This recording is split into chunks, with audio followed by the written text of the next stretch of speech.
نہیں السلام ہے۔ علیکم ڈاکٹر صاحب. ڈاکٹر صاحب میں ایک ریٹائرڈ آرمی آفیسر محمد ضیاء اللہ خان میرا نام ہے. میں آپ سے ایک کلیریفیکیشن چاہتا ہوں ریگارڈنگ سورہ والعصر ان الانسان لفی خسر. یہ عالم انسانیت کے لیے ایک بہت تشویشناک سورہ ہے اور کنڈیشنل سورہ ہے. اس میں ہر انسان کو بہت زیادہ تشویش ہونا چاہیے whether he is fulfilling all the four conditions in this surah or not. اس میں اس کی تفسیر میں ابھی آپ نے فرمایا وَتَوَاصَوْا بِالْحَقِّ کے لیے آپ نے فرمایا کہ غیر ایمان والوں میں ایمان کی دعوت. بے شک یہ سچ ہے کہ لا الہ الا اللہ سب سے بڑا حق ہے، لیکن میں یہاں آپ سے یہ کلیئرفائی کرنا چاہتا ہوں کہ among all the Muslims اتنی زیادہ تعداد الحمدللہ مسلمانوں کی ہے، لیکن وہ عامل الصالحات سے دور ہیں، اللہ کے احکامات سے دور ہیں. اگر ان کو اللہ کے ان احکامات پہ عامل الصالحات کی دعوت دی جائے تو whether this fulfill the condition of وَتَوَاصَوْا بِالْحَقِّ or not. بھائی کا سوال ہے کہ جو سورہ العصر میں جو تیسری کنڈیشن ہے وتواصوا بالحق، اگر ہم مسلمانوں کے درمیان ان کو حق کی طرف بلاتے، ان کا مطلب ہے اصلاح. دعویٰ کے معنی ہے غیر مسلمانوں کو اسلام کی طرف دعوت دینا. دعوت کی معنی دونوں طریقے سے لیا جاتا ہے، غیر مسلم میں بھی بات کرنا، مسلم میں بھی بات کرنا. لیکن اگر ہم ایک اسپیسیفک خصوصاً لفظ استعمال کرنا چاہتے ہیں تو جب ہم غیر مسلمانوں سے بات کرتے اسے کہتے ہیں عربی میں دعوت، اور جب مسلمانوں سے اسلام کی بات کرتے ہیں اسے کہتے ہیں اصلاح. اصلاح معنی مرمت کرنا، اس کو سدھارنا. تو اصلاح بھی کئی علماء نے کہا کہ یہ وتواصوا بالحق میں آ جاتا ہے. لیکن اگر ہم سیف رہنا چاہتے ہیں تو میری نظر میں اصلاح اور دعویٰ دونوں ضروری ہے. میں کیا کر رہا ہوں آج کی تاریخ میں؟ اصلاح بھی کر رہا ہوں، دعویٰ بھی کر رہا ہوں. غیر مسلم میں تو دعویٰ کر رہا ہوں، اکثر مسلمان ہیں اصلاح کر رہا ہوں. کل صبح انشاءاللہ ایک خصوصاً نشست ہے غیر مسلمانوں کے لیے، وہاں زیادہ دعویٰ کروں گا میں. تو دونوں کرنا امپورٹنٹ ہے، ضروری ہے. اصلاح بھی، مسلمانوں کو حق کی طرف بلانا جو بھٹک گئے ہیں، جو نام کے مسلمان ہیں، اور غیر مسلم میں بھی. لیکن اگر آپ سیف رہنا چاہتے ہیں تو میرے حساب سے دونوں کرنا ضروری ہے. تو ایک دم سیف ہے، اور جنت میں جانے کے لیے ہمیں جو بھی کر سکے کرنا ضروری ہے. کیونکہ اللہ تعالیٰ فرماتے سورہ ملک میں سورہ نمبر 67 آیت نمبر 2 الذی خلق الموت والحیات، اللہ سبحانہ و تعالیٰ نے زندگی اور موت دی تاکہ وہ جان سکے آپ لوگ میں سے کون اچھے اعمال کرتا ہے. تو یہ زندگی ہے، آخرت کے لیے امتحان ہے.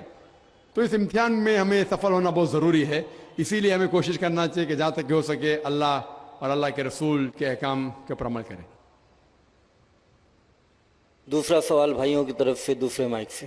السلام علیکم، میرا نام شجاع الحسن ہے. میں کمپیوٹر لیکچر کی حیثیت سے ایک سرکاری کالج میں کام کرتا ہوں. جناب آپ سے ملا ہوا وقت بہت قیمتی ہے اور بہت ناکافی ہے، لیکن پھر بھی میں 2 سوال کروں گا. آپ سے گزارش ہے کہ جو آپ نے نیم بتایا اس کے علاوہ جا کے ان دونوں سوالوں کا جواب دے دیں، مہربانی ہوگی. پہلا جو ہے دہشت گردی سے ریلیٹڈ ہے کہ یہ جو ٹیررزم کے لیے ابھی ایک صاحب مستورات سے کوشچن آیا تھا، اس کا جو آپ نے جواب دیا میں اس سے بہت زیادہ جو ہے سیٹسفائی نہیں ہوا. آپ نے بش اور امریکی طاقتوں کو بہت بڑا ٹیررزم بنا کے، اور جو مین سوال تھا اس کا جواب نہیں ملا. میرا سوال یہ ہے کہ کشمیر کی انوسنٹ کلنگ، یا افغانستان پہ جو آپ کے انفورس کر کے اسلام کو لوگوں نے کوشش کری طالبان نے، وہ، یا اسامہ بن لادن، ان تینوں کو اسلام اور قرآن کی روشنی میں جسٹیفائی کیا سکتا ہے یا نہیں؟ اور مہربانی کر کے دوسرا کوشچن بھی سن لیجئے. ایک سوال بھائی صاحب، ایک سوال جو رول دے اس کے اوپر کیے. بھائی صاحب نے کہا کہ اہم سوال کشمیر کے بارے میں نے جواب دیا ہی نہیں. بھائی صاحب وہ سوال میں کشمیر کا ذکر تھا ہی نہیں، آپ نے سوال ہی نہیں سنا. ویڈیو ریکارڈنگ ہے ادھر. اس سوال میں کشمیر کا ذکر تھا ہی نہیں. اس سوال میں یہ تھا کہ جو WTC کا وہ جہاد ہے کیا نہیں. میں نے کہا ہے، لیکن جہاد فی سبیل شیطان. آپ نے دوسرا سوال کیا کہ میرے نظر میں جو اسامہ بن لادن کر رہا ہے وہ قرآن اور حدیث کی روشنی میں صحیح ہے کیا نہیں. جو لوگ کشمیر میں جھگڑ رہے وہ صحیح ہے کیا نہیں. جو افغانستان میں کر رہے صحیح ہے کیا نہیں. 3 سوال، ایک سوال کے 3 حصے. میں پہلے کا جواب تو دے چکا ہوں، شاید آپ نے نہیں سنا، کہ اسامہ بن لادن قرآن اور حدیث کی روشنی میں صحیح کر رہا ہے کہ نہیں. میں تو اسامہ بن لادن سے ملا ہی نہیں. آپ ملے ہوں گے, میں نہیں ملا. اللہ تعالیٰ فرماتے سورہ حجرات میں سورہ نمبر 49 آیت نمبر 6 میں, جب بھی کوئی آپ کو انفارمیشن کوئی چیز معلوم پڑتی ہے, خصوصاً اگر فاسق کے ذریعے ہے, تو اس کی تحقیق کرو. سو مجھے پتا نہیں, جو یہ CNN کہہ رہی ہے کہ اسامہ بن لادن نے WTC کو گرایا, اسامہ بن لادن تو کہتا میں نہیں گرایا. تو نہ میں اسامہ بن لادن سے ملا, تو میں یہ بھی نہیں کہتا اسامہ بن لادن قرآن حدیث پہ ہے یا نہیں ہے. اللہ عالم, اللہ عالم. اگر ہے تو جنت میں جائے گا, نہیں ہے تو نہیں جائے گا. مجھے ضروری نہیں کہ اسامہ بن لادن سے ملنا میرا فرض ہے, ٹھیک ہے نا. وہ آخرت کے دن میں فیصلہ ہو جائے گا. اللہ تعالیٰ آپ سے بھی نہیں پوچھے گا کیا وہ مجاہد تھا کہ دہشت گرد تھا, وہ اللہ تعالیٰ فیصلہ کریں گے. سوال نمبر 2 کہ کشمیر میں جو لوگ جھگڑ رہے ہیں کہ وہ قرآن اور حدیث کے روشنی میں ہے کیا نہیں. میں کشمیر میں لاسٹ ایئر 2003 میں تقریباً 1 سال پہلے گیا تھا. آپ دیکھتے کہ کشمیری لوگ الگ الگ وجہ کے لیے جھگڑ رہے ہیں. اگر وہ وجہ قرآن اور حدیث سے صحیح ہے تو صحیح وجہ, اگر خلاف ہے تو خلاف ہے. یہ کہنا کہ سارے کشمیر قرآن حدیث کے اوپر ہے یا سارے کشمیر نہیں ہے, یہ بالکل غلط ہے. کچھ لوگ قرآن اور حدیث کی روشنی میں جدوجہد کر رہے ہوں گے تو صحیح جہاد کر رہے, کچھ لوگ اپنے ذاتی فائدے کے لیے ایک دوسرے کا قتل کر رہے, وہ بالکل غلط ہے. تو ہم دیکھتے ہیں کہ کئی بار کئی لوگ اپنے ذاتی فائدہ اپنا بنا لیتے ہیں. تو میں یہ نہیں جانتا ہوں خصوصاً کون کشمیری کیا کر رہا ہے. تو اسی لیے یہ کشمیر عام لوگ قرآن حدیث پہ عمل کر رہے کہ نہیں, آپ کو اس سے پوچھنا چاہیے جو پالیٹکس کے اندر ایک ماہر ہے. اللہ تعالیٰ فرماتے سورہ نحل میں سورہ نمبر 16 آیت نمبر 43, اور اللہ تعالیٰ فرماتے سورہ نمبر 21 آیت نمبر 7 میں فَاسْأَلُوا أَهْلَ الذِّكْرِ إِن كُنتُمْ لَا تَعْلَمُونَ. اس سے پوچھو جو اس فن کا ماہر ہے. میں پالیٹکس کے فن میں ماہر نہیں ہوں, میں دائی ہوں. تو کس طریقے سے جواب دینا غیر مسلم کو بولوں گا, لیکن پالیٹکس میں کشمیری لوگ کیا کر رہے ہیں, افغانی لوگ کیا کہہ رہے ہیں, وہ میں نہیں کہہ سکتا ہوں. میں اس فن کا ماہر نہیں ہوں. اگر کہوں گا تو قرآن کے خلاف جائیں گا. آپ اس سے پوچھو جو ماہر ہے. میں اس فن کا ماہر نہیں ہوں, میں دعوتی میدان کا ماہر ہوں. آپ بھگوت گیتا کے بارے میں پوچھئے, رامائن کے بارے میں پوچھئے, ہندوازم کے بارے میں پوچھئے, عیسائیت کے بارے میں پوچھئے, یہ افغانستان کے بارے میں یا کشمیر کے بارے میں. میں اس فن کا ماہر نہیں ہوں, لیکن یہ جانتا ہوں میں کہ جہاں تک کہ افغانستان کا تعلق ہے, طالبان کا تعلق ہے, ہم دیکھتے ہیں CNN کے اندر کہ کئی بار BBC اور CNN میں دکھایا گیا کہ طالبان ایک خاتون کو بے دردی سے مار رہا ہے. ارے طالبان خواتین کو مارتے ہیں ظالم لوگ. کیونکہ دائی ہونے کے حیثیت سے میں کئی ممالک کا دورہ کرتا ہوں. 2 سال پہلے میں ملیشیا میں گیا تھا. وہاں ایک شوہر اور بیوی سے ملاقات ہوئی جو ڈاکٹر تھے. بیوی گائنوکالوجسٹ تھی اور شوہر سرجن تھے. انہوں نے تقریباً 1 مہینہ افغانستان میں رہے, اور انہوں نے کہا مجھ سے کہ یہ جو ٹی وی میں دکھا رہے تھے کہ طالبان لوگ خواتین کو مار رہے, یہ بالکل غلط ہے. میں نے پوچھا آپ کو کیسا پتا غلط ہے؟ تو اس نے مجھ سے کہا, وہ میاں بیوی نے کہا, کیونکہ طالبان کو جو پگڑی باندھتے ہیں ان کے باندھنے کا ایک خصوصی طریقہ ہے. مثال کے طور پہ جب ہم عربوں کو دیکھتے, ہمارے لیے جو عجم ہے, ہمارے لیے سب عرب ایک جیسے پگڑی باندھتے, پھیٹا باندھتے, اپنا غترہ باندھتے. لیکن وہ عرب ہی جانتا ہے کہ سعودی غترہ باندھنے کا طریقہ الگ ہے, وہ اماراتی UAE کا غترہ باندھنے کا طریقہ الگ ہے, وہ کویٹی کا غترہ باندھنے کا طریقہ الگ ہے. وہ پہچان سکتے. ہم نے اسی طریقے سے وہ طالبان کی پگڑی باندھنے کا طریقہ الگ ہے. وہ ڈاکٹر کہنے لگے مجھ سے کہ جس طریقے سے وہ BBC اور CNN میں دکھا رہے تھے طالبان خواتین کو مار رہے, وہ طالبان ہے ہی نہیں, وہ ایکٹر لوگ کو لے کے آئے تھے, لیکن بیوقوف تھے کہ ایکٹنگ میں برابر سے نہیں کیے, وہ کپڑے برابر نہیں تھے. میں نے تقریر سنی ایک رپورٹر جس کا نام ہے یوان ریڈلی. یوان ریڈلی ایک برٹش رپورٹر ہے. جب اٹیک ہوتا ہے امریکہ کا افغانستان پہ, بھائی صاحب کو دکھ ہو رہا تھا جب میں نے کہا کہ امریکہ ٹیررسٹ ہے, دکھ ہو رہا تھا ان کو. جارج بش اگر آپ کے رشتہ دار تو معافی چاہتا ہوں میں.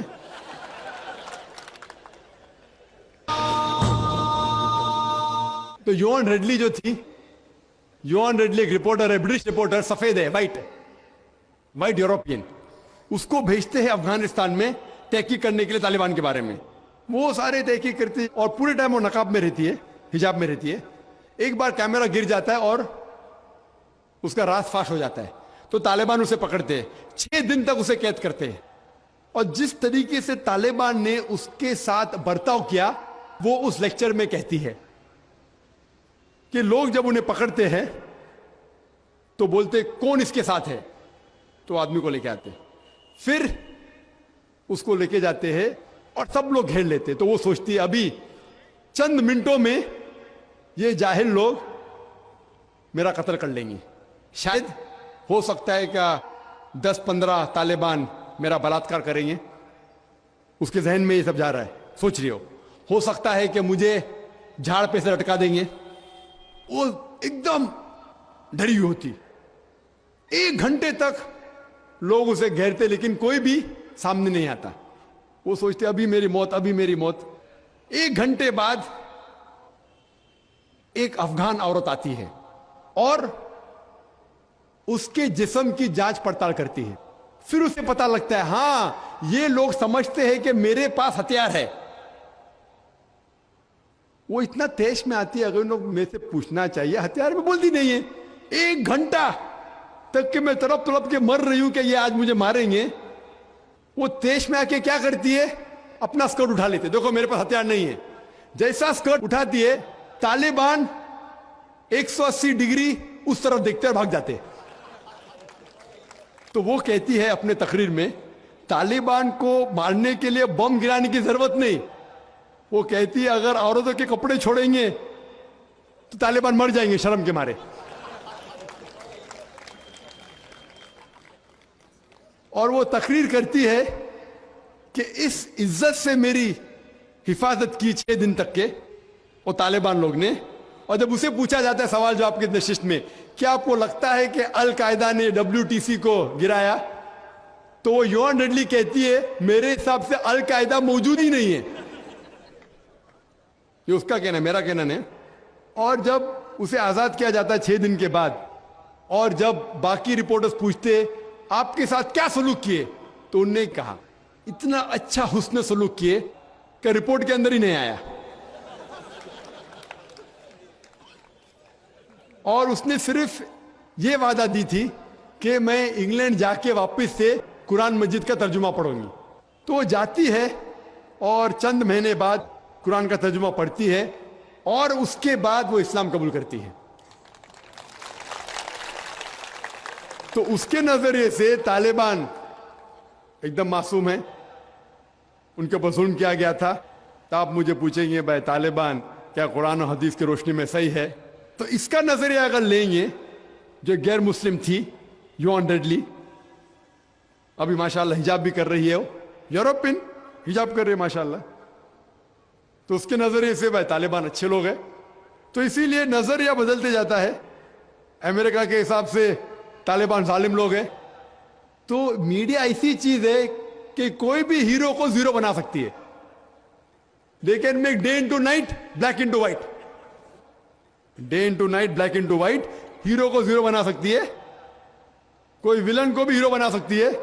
تو اسی لیے قرآن مجید میں اللہ تعالیٰ فرماتے کوئی بھی چیز آپ کے پاس آتی ہے اس کی تحقیق کرو تیسرے کو پہنچانے کے پہلے. تو اسی بنیاد پہ میں نے کہا تھا, کیا نام ہے, اسامہ بن لادن کو جانتا ہوں نہ, یہاں کیا ہو رہا ہے پتہ نہیں مجھے, افغانستان بھی میں نہیں گیا ہوں, لیکن یہ رپورٹ کے ذریعے یہ پتہ لگتا ہے کہ یہ جو امریکہ کر رہی ہے اپنے میڈیا کے ذریعے, یہ شیطانی حرکت جو غلط فہمی پھیلا رہی ہے, اس کی سزا تو انشاءاللہ انہیں ملیں گی. اسی لیے میرے